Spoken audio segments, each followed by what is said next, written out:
I wasn't even the one who discovered the fire. A lady driving by saw the smoke and she stopped. We figured it out. We got the dogs out. To say the least, you're standing out on that yard looking at all this with the gentleman from Shawnee Fire Department going, well, what are we going to do now?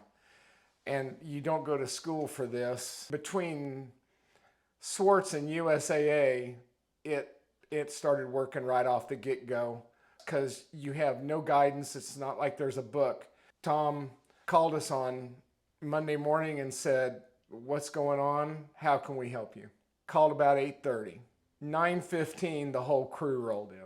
Truck, trailer, their guys, and they started working on the house to close doors, close up the garage and what had been destroyed. That first day that things start coming down, concrete's being tore up, forms start being laid, there's the first sign of hope that you're going to have your house back.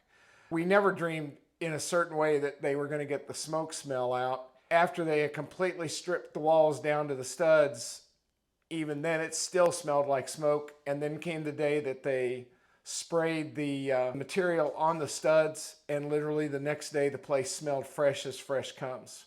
Tom's such a steady Eddie. He's a great guidance when you're trying to come up with maybe an idea of how to make it work. He was the main man working with the USAA representative, and he knows what he's doing with it. He's done it for forever. Randy, he came in here and Tom made the comment that he doesn't let grass grow beneath his feet, and he didn't. He met with us almost weekly. He kept bringing decision making that we had to do, which you look at this thing and you go, oh my gosh, we don't even know where to start. Randy came in, took care of things, kept us on task.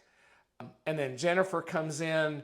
We're getting close to the end of where we can start looking at finishing and those type items. She helped my wife with colors.